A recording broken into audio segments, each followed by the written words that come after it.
Me parece que resulta pertinente empezar un vídeo de este canal con una cita de Ortega y Gasset, en este caso de La rebelión de las masas, en la que dice: casi siempre las cosas humanas comienzan por ser leyendas y sólo más tarde se convierten en realidades.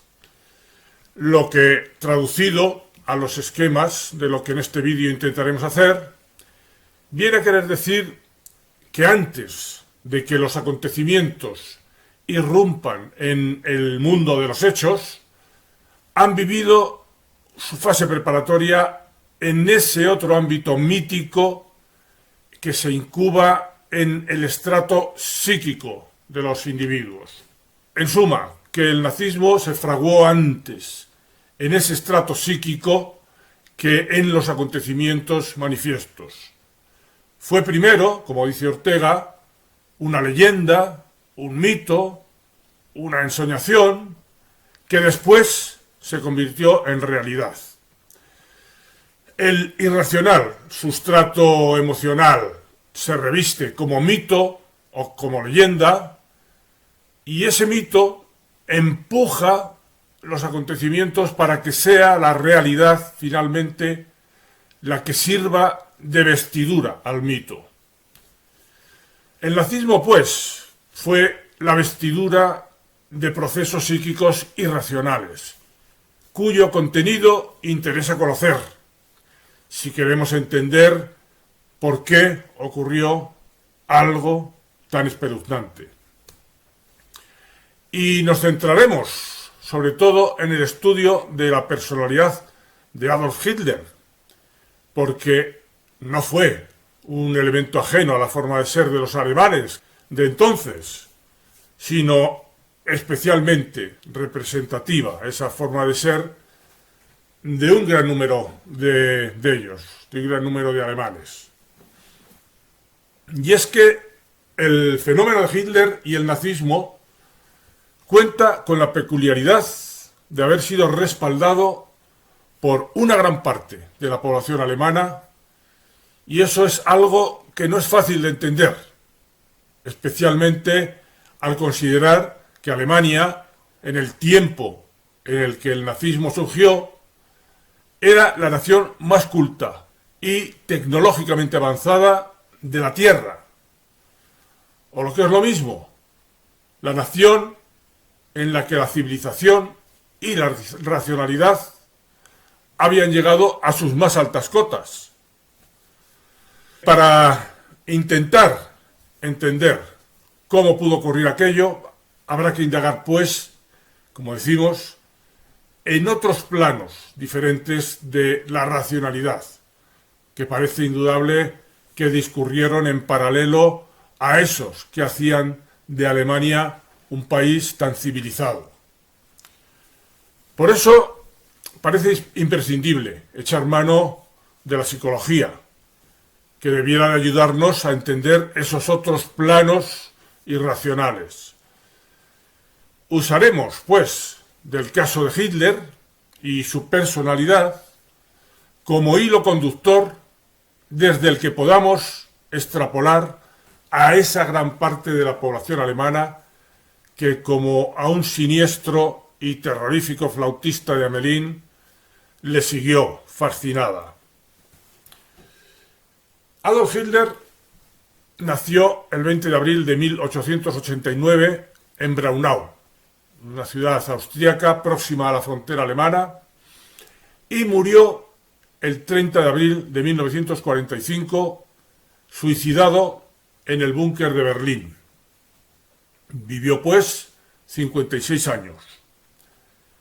La madre de Hitler era 23 años más joven que su padre.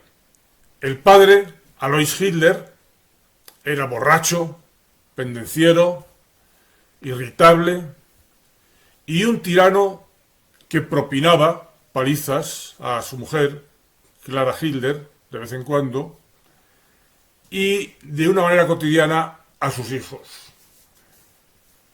La psicóloga y escritora Alice Miller refiere en su libro Por tu propio bien cómo Paula la hermana de Hitler, llegó a contar: era sobre todo mi hermano Adolf el que provocaba una severidad extrema en mi padre, y recibía a diario las palizas que se merecía. Era un pilluelo, un tanto descarado, y todos los intentos de su padre por quitarle la desvergüenza a latigazos e incitarle a elegir la carrera de funcionario fueron vanos. Adolf recibía palizas no solo siendo un muchacho, sino ya de muy pequeño, es decir, cuando tenía menos de 4 años. Pero es que en los manuales de pedagogía en Alemania, que en aquel tiempo gozaban de gran popularidad, y como también registra Alice Miller en este libro, por tu propio bien, se recomienda insistentemente castigar a los niños pequeños. Y no dejan de repetir estos manuales que nunca será lo suficientemente pronto para erradicar el mal y permitir así que el bien pueda prosperar sin traba alguna. De modo que infligir severos castigos corporales a los niños era una práctica nada inusual en Austria y en Alemania por aquel entonces, donde esos tratamientos se consideraban beneficiosos para el desarrollo espiritual del pequeño.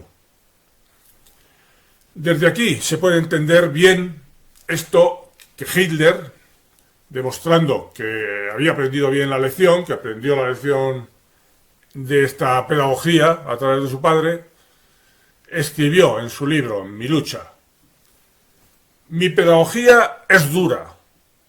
Lo débil debe eliminarse a martillazos. En mis fortalezas de la orden teutónica crecerá una juventud que hará temblar al mundo.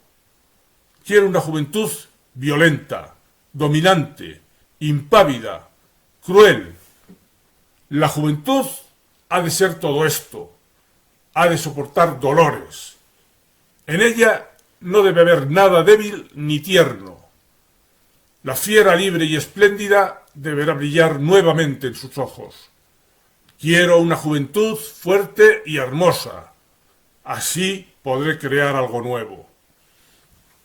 Y como ejemplo práctico de lo que significó todo esto, podemos recurrir a una tremenda anécdota que Hitler contó a una de sus secretarias, a la que dijo que, según había leído en una novela de aventuras, era un signo de valor no manifestar dolor en público.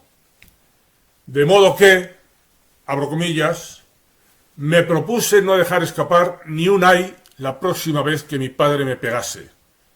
Y cuando llegó la hora, aún recuerdo a mi madre angustiada junto a la puerta, me puse a contar los latigazos uno a uno. Mamá pensó que me había vuelto loco cuando, irradiando orgullo, le dije: papá me ha dado 32 latigazos. Alois Hitler, el padre, utilizaba para este menester un látigo de piel de hipopótamo. Y aunque maltrataba a todos sus hijos, al que más tiranizaba era a Adolf. Cuando quería que el chico se le acercara, en vez de llamarle, le silbaba con 2 dedos. Dado que entre Adolf y su padre no existía el menor lazo de ternura, es revelador que en mi lucha lo llame señor padre. El odio naciente era en él continuo e inequívoco. El pequeño Adolf tenía asegurada la continuidad de los golpes. Hiciera lo que hiciera, su actividad no podía ejercer influencia alguna en la paliza diaria. Solo le quedaba la negación de los dolores, es decir, la autonegación y la identificación con el agresor. Nadie podría ayudarle, ni siquiera su madre, que igualmente corría peligro porque ella era también víctima de de malos tratos. Una de las palizas que su padre le dio a Hitler, a Adolf Hitler, cuando tenía 11 años, lo dejó inconsciente. Y respecto de su madre, ¿qué ocurre en el interior de un niño que ha de constatar todo el tiempo cómo esa misma madre que le habla de amor, que le prepara cuidadosamente la comida y que le canta hermosas canciones, se convierte de pronto en estatua de sal y observa inmóvil cómo su hijo es brutalmente golpeado por el padre?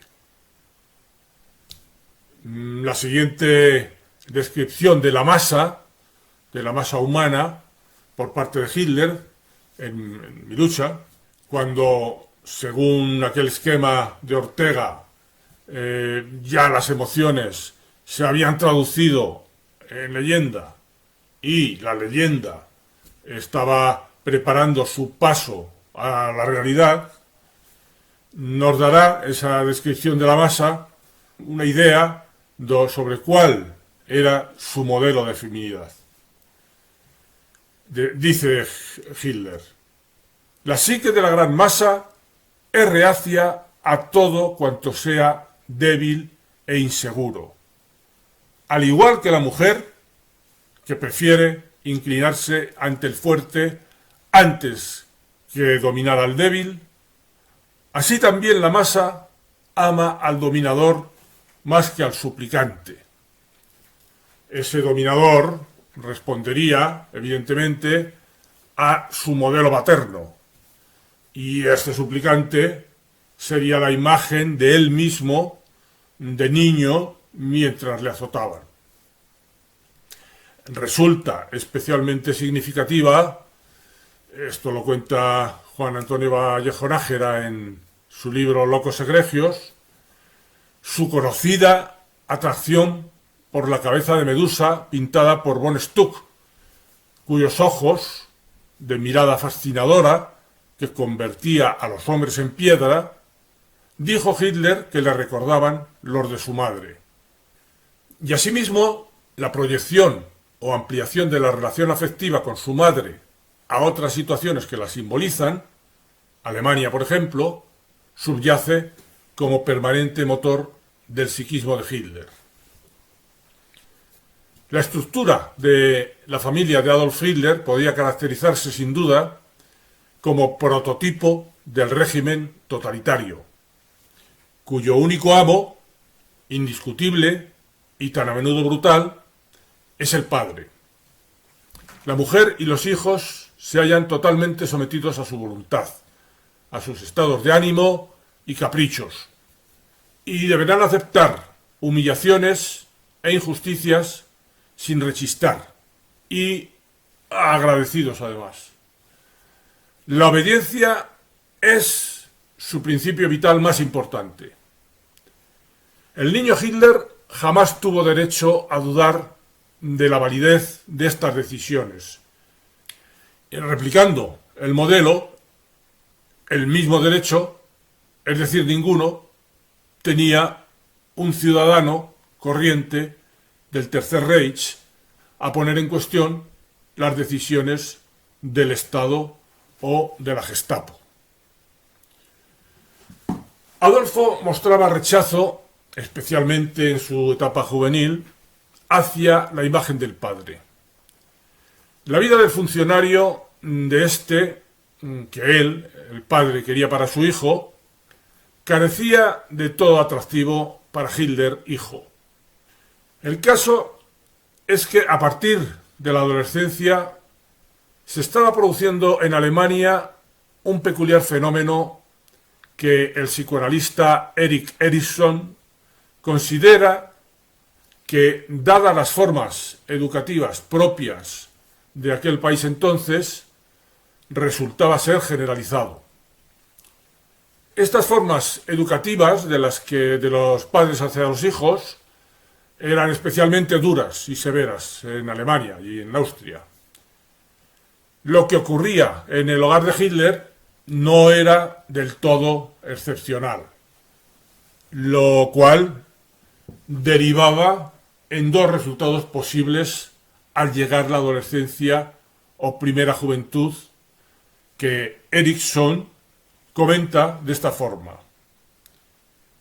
En la época inmediatamente anterior a los nazis, o bien había algún género de ruptura, acompañada de maldiciones paternas y de lágrimas maternas, o bien la ruptura se manifestaba a través de conflictos más moderados, que eran menos eficaces y que entonces desembocaban en conflictos íntimos de índole neurótica. Otras posiciones intermedias las mantenían jóvenes que conformaban bandas de cínicos intelectuales, escépticos ante cualquier valor y que se desenvolvían en la marginalidad.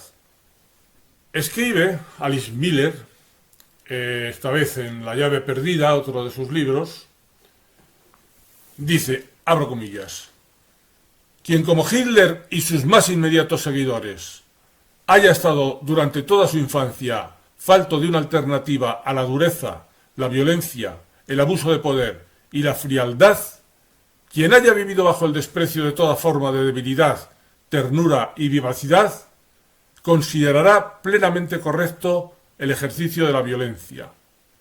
El niño está convencido de merecer los golpes que recibe, idealiza a sus torturadores y en el futuro buscará plataformas de proyección desde las que poder cargar sobre los hombros de otras personas o de naciones enteras su propia supuesta culpabilidad en descargo de sí mismo. En el caso de Hitler, no tuvo que llegar al inmediato abandono del hogar para liberarse de la repudiada imagen paterna, porque su padre murió cuando él tenía 13 años. Respecto a su madre, dice Erikson, no cabe duda de que Hitler se mantenía patológicamente vinculado a su madre. Antes incluso de la muerte de esta, el joven Hitler tuvo un comportamiento extraño. Vagó por Viena durante algunos años del modo como ahora lo hacen los hippies o los post-hippies, lo que entonces era aún mucho más anómalo. Vivió a costa de su madre a pesar de que ella estaba en una situación apurada y a su muerte, a la muerte de su madre, vegetó inactivo, vendiendo ocasionalmente alguna acuarela. Le gustaba pintar y tenía habilidades para ello, tenía ciertas habilidades. Dormía en centros de asistencia de mendicantes, mezclado en un grupo de los que aquí en España se denominan vagos y maleantes. Los jóvenes alemanes que, siguiendo esta misma pauta, llegaban a una ruptura franca y abierta con el padre, sigue contando Erikson, que se marchaban pronto de la casa paterna y manifestaban hostilidad hacia lo que llamaban la burguesía, que venía a simbolizar todo lo que en el adulto ha traicionado al idealismo juvenil y que busca protección en un conservadurismo mezquino, servil y corrupto. Es, en suma, el mundo propio de los padres contra el cual se sentían los jóvenes alemanes en rebeldía mientras eran jóvenes, solo mientras eran jóvenes.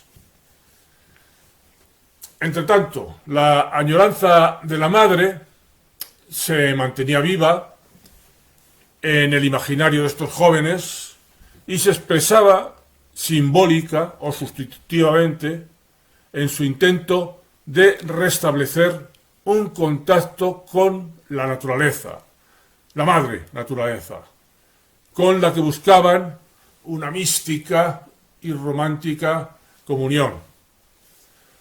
una madre simbólica que enlazaba fácil e intensamente con otra de sus formas simbólicas, la madre patria.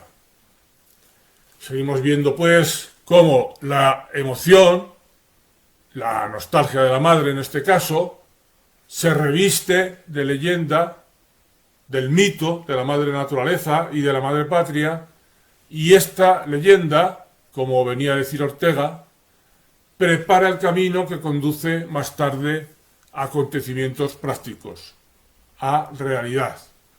Una realidad que se hizo explícita con el nazismo.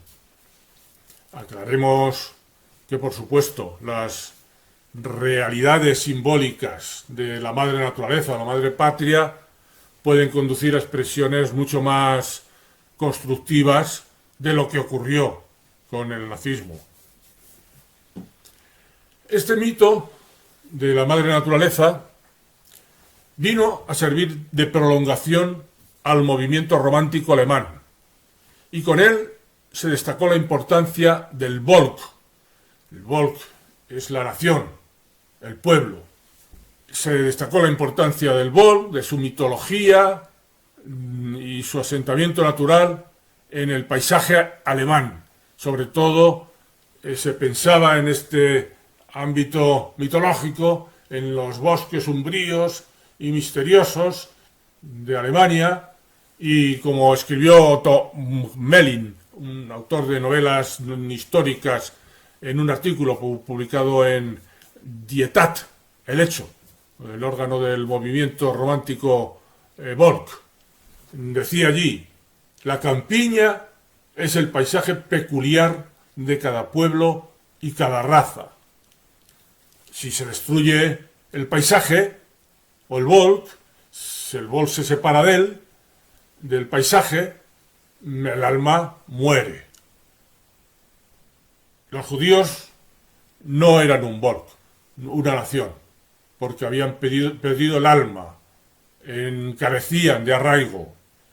En sentido contrario a este imprescindible arraigo en el paisaje, en la campiña, las grandes ciudades se estrecharían las manos a través del mundo y formarían una repudiable burguesía mundial y un proletariado mundial que conspirarían para destruir todo lo que tenía alma, lo que era natural, y sobre todo el paisaje alemán y su campesinado, que era el núcleo del mito del Volk. La civilización vendría a ser, como se decía en una novela representativa de este nuevo romanticismo, una delgada capa superficial debajo de la que late la naturaleza, esperando hasta que aparezca una grieta y aquella, la naturaleza, pueda manifestarse. En realidad, el nazismo alemán, concluye Paul Johnson en su libro Tiempos Modernos, que es otro de los libros en los que me he basado para hacer este vídeo, fue en gran medida el movimiento nazi un movimiento de retorno al campo. Ese sentimiento enseguida enraizó en los movimientos juveniles. La fuerza de Hitler residió precisamente, además de en su genio político, en todo esto, en el hecho de que compartía con muchos otros alemanes la devoción por las nuevas y las antiguas imágenes nacionales. Las forestas brumosas, donde nacían y se formaban rubios titanes, las alegres aldeas campesinas a la sombra de los castillos ancestrales, las ciudades jardines, construidas donde antes había guetos y barrios bajos, las valquirias ecuestres, los valhalas llameantes, los nuevos amaneceres y crepúsculos en los que las estructuras brillantes y milenarias surgirían de las cenizas del pasado para perdurar siglos. Hitler tenía en común con el gusto alemán medio precisamente estas imágenes reverenciales implantadas por casi un siglo de propaganda nacionalista, bastante antes. Sin embargo, volvemos a Erickson y a nuestro anterior hilo argumental. Pasados los furores y la rebeldía de la etapa juvenil, se reactivaba la identificación con el padre, que a pesar de todo, había sido firmemente fundamentada en la temprana infancia, de modo que la figura del padre acababa pasando al primer plano y se reiniciaba el ciclo, con aquel joven rebelde reconvertido en el antaño repudiado burgués que se casaba, tenía hijos y hacía con ellos lo que su padre había hecho con él. Al enrolarse Hitler en el ejército en el año 1914, con 25 años, precisamente cambió por completo el comportamiento desordenado y bohemio de su primera juventud. Colaboró con entusiasmo y verdadero arrebato patriótico y obtuvo una importante condecoración, la famosa Cruz de Hierro, a propuesta, curiosamente, de uno de sus superiores, que era judío. Como judíos eran los marchantes de Viena que le ayudaron comprándole acuarelas en su etapa bohemia. Y judío era el médico de su familia, tan bondadoso que fue con ellos. Y bueno, no entramos, para no complicar esto demasiado, en los posibles ascendientes judíos de Hitler. Así pues, en aquella transición que hizo Hitler, de sucio se convirtió en limpio, de holgazán pasó a cumplidor, excediéndose incluso en el celo, en una actitud servil hacia sus oficiales, ofreciéndoles toda clase de atenciones innecesarias, como lavarles la ropa, por ejemplo. Viene a explicar Erickson esta paradoja que hace que el joven alemán rebelde, bien representado por Hitler, se vuelva disciplinado y formal cuando, hablando de la educación en Alemania, dice que padecía la grave contradicción consistente en que fomentaba, por una parte, el sentimiento del deber y la disciplina, mientras que por otra ensalzaba la nostálgica huida del mundo expresada por los poetas. Esa peculiar y paradójica combinación de sumisión y rebeldía sirvió de sustrato psicológico en el que Hitler pudo fundamentar el respaldo que finalmente tuvo el nazismo. Pudo así él convertirse en un conductor, un guía, un Führer, que hallándose en posesión del más alto poder, como un severísimo padre, podía sin embargo manifestar los valores de rebeldía y amoralidad propios del espíritu juvenil, lejos de la placidez burguesa y acomodaticia. Los jóvenes que no fueran capaces de asumir el cruel liderazgo que esa pedagogía disciplinaria exigía, pasarían a ser disciplinados obedientes, del tipo de los que Hannah Arendt describió al hablar de lo que llamó la banalidad del mal, que observó en Adolf Eichmann, uno de los principales responsables del holocausto de los judíos, en el juicio que Eichmann tuvo en Jerusalén, y en donde Arendt observó que resultaba ser una especie de obediente funcionario.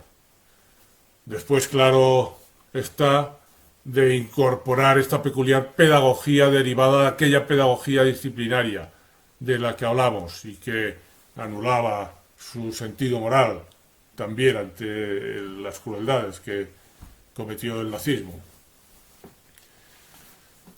Estaba claro que no había que poner frenos al impulso juvenil, sino marchar sin mirar atrás. Como decía una de las canciones nazis, continuaremos marchando aunque todo se haga añicos. Y hay que incluir estos componentes de rebeldía destructiva junto a aquel afán juvenil que de forma compensatoria respecto del estricto mundo paterno llevó a la juventud alemana en gran medida a querer recuperar la vida natural. El regreso a la madre naturaleza se manifestó como afán de pureza y consiguiente deseo de extirpar todo aquello que resultase impuro, esto es, antinatural, en uno mismo y en los demás. De ahí el deseo de la pureza racial, que le hizo escribir a Hitler en Mi lucha. El hombre que ignora y desprecia las leyes de la raza se priva auténticamente de la felicidad que le está destinada. Impide la marcha triunfal de la raza mejor, mas también con ello la premisa de todo progreso humano. En consecuencia, incurre, aun cargado con la sensibilidad humana, en la esfera del animal desvalido. Ese afán de pureza hizo asimismo que el hecho de que Hitler rechazase la carne, el café y el alcohol se incluyese allí, en Alemania, entre los factores propagandísticos más importantes. En el extremo opuesto a la pureza racial pusieron los nazis a su chivo expiatorio preferido, los judíos. La antítesis, tal como ellos la veían, venía a enfrentar a sus ojos al mono con el superhombre. Ese odio tan exacerbado a los judíos va desvelando su sentido a la luz de lo que vamos diciendo hasta ahora. En general, apenas existe un nexo más acreditado entre los pueblos de Europa que el odio a los judíos. Ha sido desde siempre un instrumento de manipulación muy apreciado por los gobernantes y parece ser particularmente útil para encubrir intereses muy diversos. De suerte que hasta grupos en extremo hostiles entre sí pueden ponerse totalmente de acuerdo sobre la peligrosidad o la vileza de los judíos. El adulto Hitler sabía esto y en cierta ocasión le dijo a Rausning, un político conservador que se unió a los nazis, pero que acabó rompiendo con ellos, le decía a Rausning que si los judíos no existieran, habría que inventarlos. ¿De dónde saca el antisemitismo su capacidad para renovarse eternamente? No es tan difícil entenderlo. No se odia a los judíos porque hagan esto o aquello, o sean esto o aquello. Todo cuando los judíos hacen o son puede encontrarse también en otros pueblos. Se odia a los judíos porque la gente lleva en su interior un odio no permitido que está ansiosa por legitimar. Un odio que, como hemos podido ver, era una secreción producida por los modos de educación que imperaban en Alemania, tanto en la familia como en la escuela. Y el pueblo judío resultaba particularmente apropiado para efectuar esta legitimación del odio, porque, como hace 2000 años que vienen siendo perseguidos por las máximas autoridades eclesiásticas y civiles, dado esto, nadie ha tenido que avergonzarse nunca de odiar a los judíos, aunque haya sido educado en principios morales muy severos, o precisamente por ello, por haberse educado en esos principios morales. Un niño que crezca tras una coraza de virtudes exigidas de esta peculiar manera ya a una edad muy temprana, recurrirá con gusto a la única válvula de escape permitida, agenciarse su antisemitismo, es decir, su derecho a odiar y conservarlo durante toda la vida. Otra de las formas hacia las que derivó la peculiar psicología de los alemanes relacionada con estos modos educativos de su sociedad en aquel tiempo fue el sentido militarista, de extrema disciplina y de valoración de la obediencia como virtud máxima. En cierto sentido, la nación alemana moderna había sido una creación del militarismo prusiano de los tiempos de Bismarck. Otto von Bismarck fue quien proclamó el Imperio Alemán, también llamado Segundo Reich, en enero de 1871. El primer Reich había sido el Sacro Imperio Romano-Germánico, cuya existencia se extendió entre 962 y 1806. Alemania quedaba entonces unificada con el Segundo Reich. Guillermo I de Rusia fue proclamado Kaiser, emperador de Alemania, y Otto von Bismarck se convirtió en canciller, en primer ministro del nuevo imperio alemán. Bien, íbamos diciendo, Alemania era en muchos aspectos la nación más militarizada de la Tierra. Los permanentes ejercicios militares influyeron sobre las clases empresarias, incluso en las primeras etapas de los sindicatos y la socialdemocracia, que destacaban intensamente el valor de la disciplina. Había uniformes por doquier. Para elevar su propio prestigio, los miembros del gobierno usaban atuendos militares. La heroica disponibilidad de ciertos jóvenes a batirse unos con otros en guerras y, justamente cuando empezaran a vivir, dedicarse a morir por intereses extraños, parecería estar relacionada con el hecho de que en la pubertad vuelve a intensificarse el odio heredado en la educación recibida durante la primera infancia, y entonces reprimido. Los adolescentes podrán utilizar ese odio cuando se hayan hecho una imagen bien definida de algún enemigo al que está permitido odiar libre e impunemente. Este es sin duda el motivo por el que tantos jóvenes y pintores marcharon voluntariamente al frente en la Primera Guerra Mundial. El júbilo subsiguiente en quienes declaran una guerra se corresponde con la expectativa de obtener el permiso para odiar y gritar. El deseo de regresar a la naturaleza, un poco contrapuesto a este otro, y al que venimos a refiriéndonos, se identificaba con la cultura, y frente a él estaba su contraria, la civilización, el mundo de la burguesía y de las ciudades, representado por Occidente. Cuando a partir de 1919 se instauró la que, sucediendo al Segundo Reich, se denominó República de Weimar, con elecciones libres y libertades democráticas, a los ojos de muchos alemanes que se habían educado en el concepto de que Alemania y los alemanes eran una unidad orgánica y metafísica, el espectáculo que ofrecía un parlamento dividido y paralizado a raíz de estas divisiones resultaba para muchos alemanes antinatural.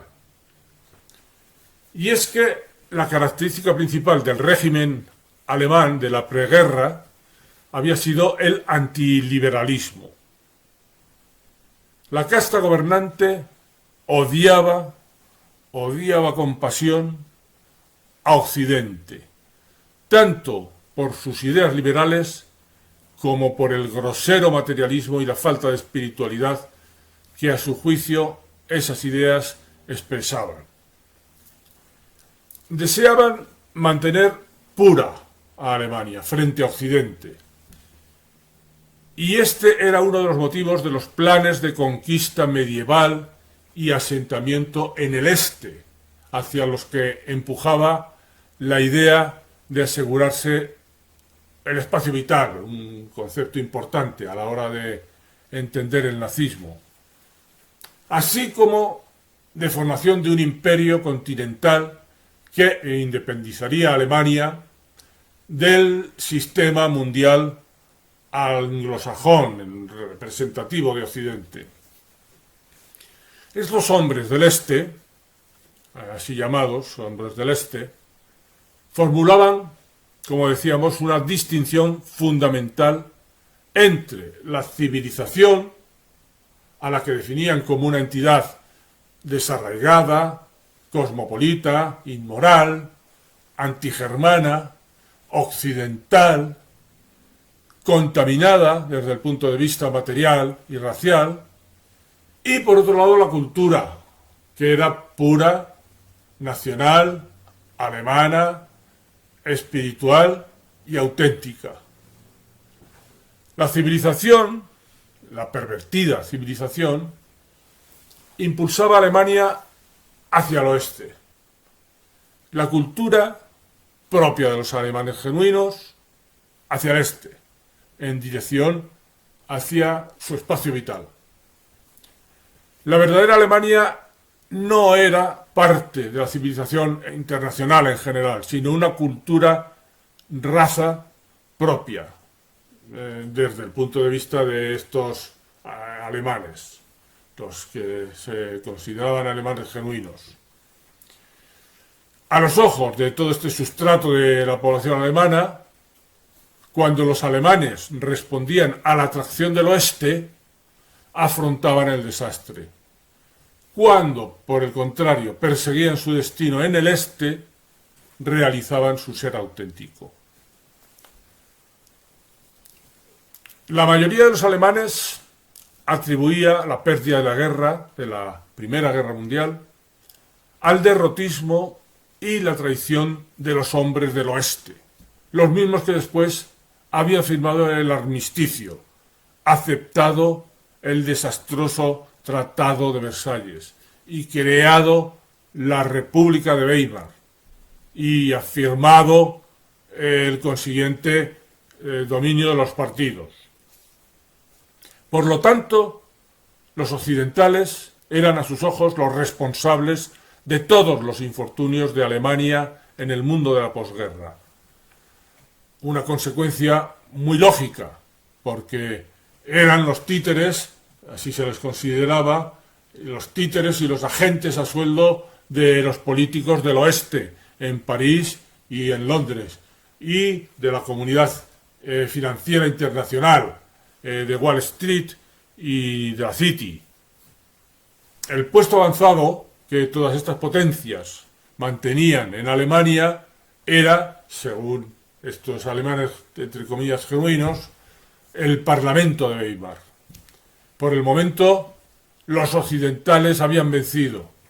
Weimar era una república efectivamente occidental. Representaba a la civilización más que a la cultura. La civilización ejercía el poder. La cultura era la oposición. Tampoco es coincidencia, sin embargo, que la civilización alemana protagonizara su más ostentoso florecimiento durante la década de los años 20, cuando, durante un breve periodo, Alemania se convirtió en el centro mundial de las ideas y del arte. Este triunfo venía preparándose desde hacía mucho tiempo. Alemania era de lejos el país más educado del mundo y ejercía el liderazgo cultural teniendo universidades las más prestigiosas del mundo. y ejercía el teatro más fecundo del mundo. Destacaba también en la ópera y la cinematografía. Durante la década de los 20, por ejemplo, produjo más filmes que la totalidad del resto de Europa. 646 solo durante el año 1922. También era la Alemania líder en las artes visuales y arquitectónicas. Es decir, que discurrían en paralelo dos maneras de manifestarse el mundo alemán.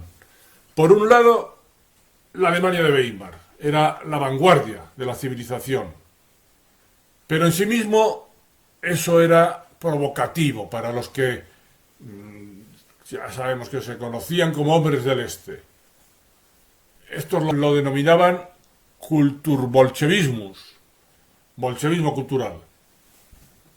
Durante la Primera Guerra Mundial, la prensa alemana ultrapatriótica había advertido que la derrota determinaría el triunfo del arte, la literatura y la filosofía decadentes de Occidente.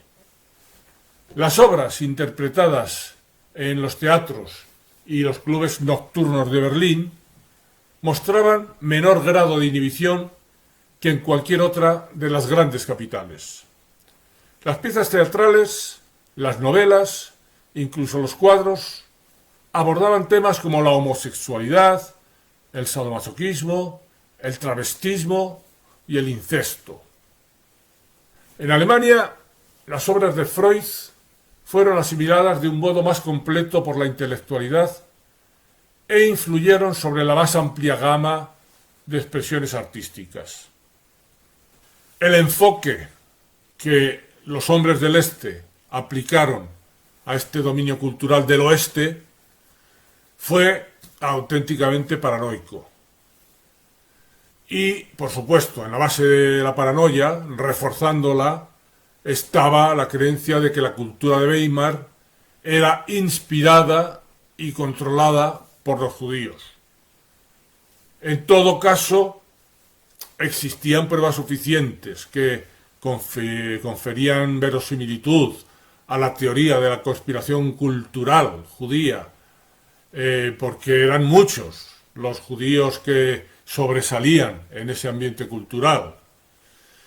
Y fue esta la principal razón por la que el antisemitismo realizó progresos tan sorprendentes en la Alemania de Weimar.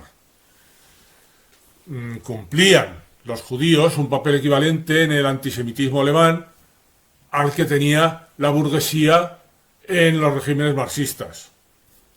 Judíos y burgueses eran respectivamente para unos y para otros los responsables de los males de la humanidad.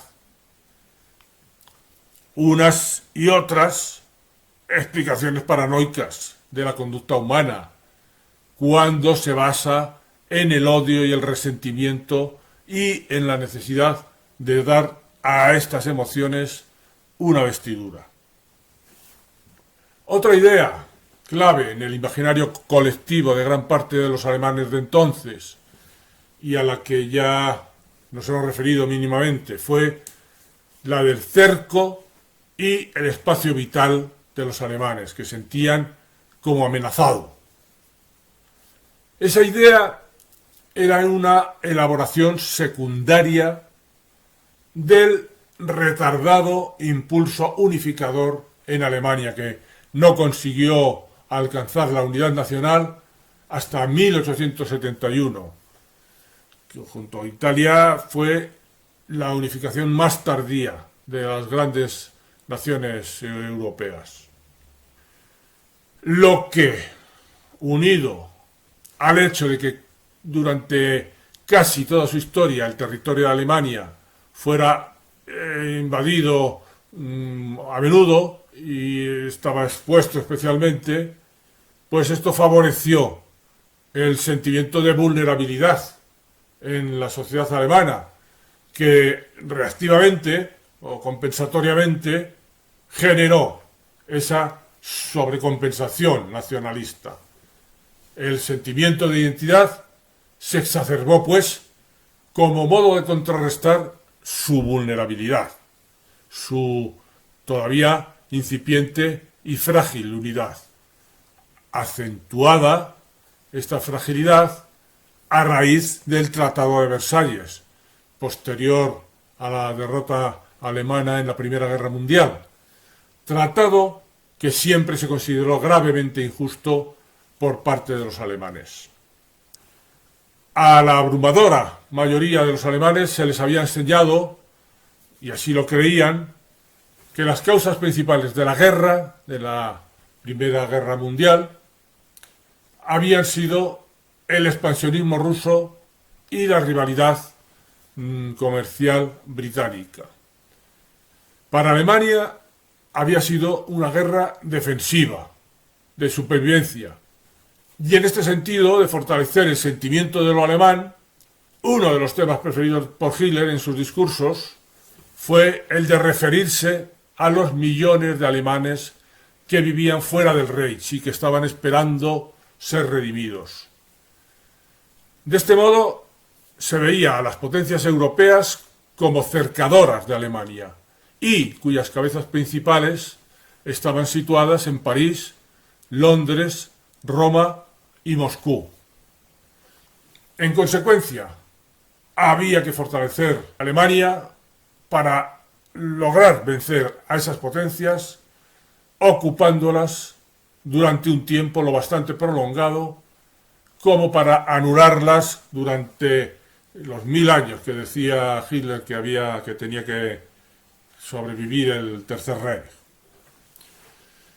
Bueno, ¿cómo llegaron los Hitler y los nazis al poder? La extrema izquierda alemana decidió seguir el ejemplo de Lenin en Rusia y optar durante el invierno de 1918-1919 por la violencia contra el parlamentarismo promovido por la recién instaurada República de Weimar, incluidos los socialdemócratas, a los que desde 1923 empezaron a llamar socialfascistas. Los comunistas llamaban a los socialdemócratas socialfascistas. Gustav Noske, primer ministro socialdemócrata en 1919, temeroso de utilizar para la represión de esta violencia de extrema izquierda a unidades del ejército, por cuanto podrían llegar a motinarse, promovió la formación de grupos paramilitares, los Freikorps, confiriendo así legitimidad a un movimiento que ya se estaba extendiendo por el este y que también desde el principio fue violenta e incorregiblemente anti-Weimar, anti-República de Weimar. Estos grupos, los Freikorps, se enredaron con complacencia en la lucha callejera.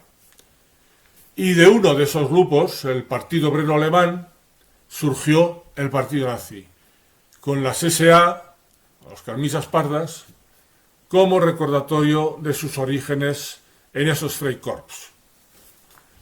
En las elecciones de 1920, la socialdemocracia en el poder se derrumbó y la República dejó de estar controlada por los hombres que la habían puesto en marcha. Alemania, un país excepcionalmente respetuoso con la ley, pasó a ser una sociedad excepcionalmente violenta. Singularmente, la extrema derecha podía practicar la violencia sin temer demasiado las consecuencias legales. Y, paralelamente también, porque el Poder Judicial, como antes ocurrió con el ejército, y paralelamente también con el estamento de profesores universitarios, habían decidido pasar a la oposición anti-Weimar, que incluía el rechazo visceral del Tratado de Versalles y de la llamada corrupción del liberalismo. Después de los exsoldados, los estudiantes fueron la principal fuente de personal para los extremistas violentos, sobre todo los de la derecha. En 1929 las universidades se habían pasado casi por completo al campo de los hombres del Este, estos que sí se llamaban hombres del Este. En 1923 Hitler creyó que había llegado ya el momento de tomar violentamente el poder, empezando por Baviera. Retuvo al gobierno provisional de Baviera en una cervecería en la que estaban dando un mitin y marchó con 3.000 hombres sobre la ciudad. Pero la policía reaccionó, la columna se dispersó y Hitler fue arrestado y posteriormente sentenciado a 5 años de cárcel. En ella, en la cárcel, se convirtió en un recluso popular y mimado, y allí escribió su Mein Kampf. Hitler entendió allí que no debía de volver a intentar ganar el poder por la fuerza y que debía convertirse en un político de la democracia. Fue puesto en libertad el 20 de diciembre de 1924, un año después de su detención. Fue el miedo el que acabó de llevar a Hitler al poder. En las elecciones de 1928, el número de diputados nazis había descendido de 14 a 12. Y Hitler obtuvo entonces solo el 2,8% de los votos. Pero esta elección fue su momento decisivo, pues significó un enorme avance de la izquierda y sobre todo de los comunistas. Por lo tanto, creó la atmósfera de miedo en la que podía prosperar su partido, el partido nazi. Hacia 1929, Hitler poseía ya respetabilidad suficiente para ser aceptado como socio por Alfred Hugenberg, el industrial y líder de la derecha nacionalista, que creyó posible usar a los nazis en su propio camino hacia el poder. Pasamos a 1932. Sube a la jefatura de gobierno Franz von Papen, el cual, con la esperanza de obtener la cooperación de Hitler, convocó a nuevas elecciones. En esas elecciones, Hitler llegó al 37,2% de los votos. Después de ciertas intrigas y de negociaciones bizantinas, el 30 de enero de 1933 fue legalmente designado canciller, con 3 nazis en un gobierno de 12 personas. Aquel fue un punto de no retorno. Como había observado Goebbels, si tenemos el poder, jamás renunciaremos a él, salvo que nos saquen muertos de nuestros despachos. Consigna a la que, como es evidente, permanecen fieles todos los partidos totalitarios. Ahora Hitler usaría la política para hacer la guerra a los políticos. Su elección estaba destinada a terminar con las elecciones. Y su partido era un partido para acabar con los partidos. El 22 de febrero, menos de un mes después de la llegada al poder, Göring creó una policía auxiliar de 50.000 hombres, formada totalmente por unidades nazis. La idea era destruir a todas las organizaciones no nazis que pudieran resistir. Como dijo el propio Göring, mis medidas no estarán condicionadas por los escrúpulos legales o por la burocracia. No he venido a hacer justicia. Mi tarea es aniquilar y exterminar. Eso es todo. La tarea de Göring se vio sumamente facilitada por el incendio del Reichstag, el Parlamento alemán, el 28 de febrero. Seguimos en 1933. El incendio permitió realizar medidas de emergencia singularmente restrictivas de los derechos constitucionales. En las elecciones de marzo de 1933, los nazis consiguieron el 43,9% de los votos. Hitler abolió la Constitución y el gobierno legal. La República de Weimar murió legalmente. La resistencia fue débil o no existió.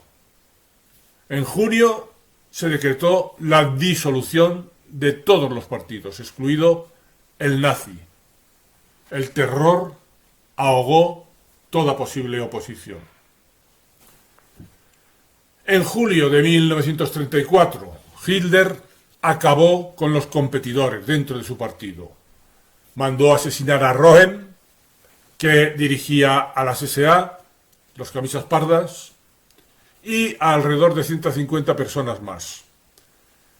La justicia quedó en ridículo dictando un día después una ley que autorizaba los hechos ex post facto. En agosto fallecía el presidente Hindenburg y Hitler asumió la dirección vacante. La nueva situación fue sometida a plebiscito ese mismo mes y el pueblo alemán recompensó al asesino en jefe con un veredicto del 84,6% de los votos. La SS inició una monstruosa carrera de asesinatos legalizados. La madrugada del 9 al 10 de noviembre de 1938 tuvo lugar la Noche de los Cristales Rotos, un episodio de terrible violencia contra los judíos, incitado directamente por Goebbels y muy probablemente por Hitler, indirectamente, por órdenes emitidas como de pasada. Según las cifras oficiales, murieron 91 personas, se quemaron 191 sinagogas, 7.000 comercios fueron saqueados y 26.000 judíos fueron arrestados. Estaban dispuestos todos los ingredientes que habían de conducir al gran estallido de la Segunda Guerra Mundial. La sospecha de que el Führer amado e infalible, era un enfermo mental, no surgió hasta la guerra y solo entre sus más directos colaboradores. Por diversos motivos, la mayoría de ellos decidieron no darse por enterados. Fueron los militares quienes se percataron con más claridad de la progresiva distorsión de la realidad en la mente de Hitler y de cómo éste se iba haciendo inmodificable por la argumentación lógica. De ahí, del hecho de que los militares se daban cuenta de todo esto, pues ocurrió el atentado fallido, entre otros atentados menos importantes, igualmente fallidos, que en julio de 1944, en plena guerra, y cuando ya los destinos de esta apuntaban claramente hacia la derrota, tuvo lugar con la llamada Operación Valquiria. La creciente dificultad, en fin, de la situación y el paralelo aumento de tensión emocional ampliaron progresivamente la brecha entre la inteligencia excepcional del Führer y su capacidad de adaptarla adecuadamente a la cambiante situación. El poder de Hitler llegó a ser casi ilimitado. Pero de noche, en el sueño, cuando el inconsciente transmite al ser humano sus experiencias de la primera infancia, no había escapatoria. Se le aparecía su terrible progenitor y el terror hacía presa de él. Hermann Rösning, político conservador alemán al que ya nos hemos referido, que se unió al movimiento nazi pero que en 1934 se separó de él y que sin embargo tuvo numerosas conversaciones con Hitler, que relató en su libro precisamente titulado Conversaciones con Hitler, escribe allí. Yo extraigo esta cita del libro de Alice Miller, Por tu propio bien. Abro comillas. Cae en estados próximos al delirio de persecución y al desdoblamiento de personalidad. Su insomnio es mucho más que el resultado de la sobreexcitación de su sistema nervioso. A menudo se despierta de noche y empieza a deambular sin descanso. Tiene que haber luz a su alrededor. Últimamente hace venir a muchachos que han de compartir con él aquellas horas de terror manifiesto. A veces, tales estados pueden tomar un giro particularmente siniestro. Una persona de su entorno cotidiano más íntimo me ha contado que Hitler se despierta de noche entre gritos y convulsiones. Grita pidiendo ayuda. Sentado al borde de su cama e incapaz de moverse, tiembla de miedo y hace vibrar toda la calma al tiempo que emite palabras confusas, totalmente incomprensibles, jadeando como si fuera a asfixiarse. La misma persona me contó una historia que yo no creería si no proviniese de una fuente tan fiable.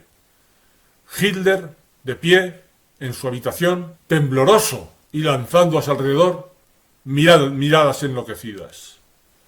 ¡Era él! ¡Era él! ¡Ha estado aquí!, dijo con voz jadeante. Tenía los labios azules y el sudor le goteaba del rostro. De pronto empezó a recitar números. El absurdo total. Palabras sueltas y frases entrecortadas que era horrible oír. Utilizó palabras compuestas en forma curiosa y totalmente extrañas. Luego permaneció en silencio un rato, moviendo los labios. Le hicieron masajes y le dieron algo de beber. Y súbitamente rugió. ¡Allí! ¡Allí!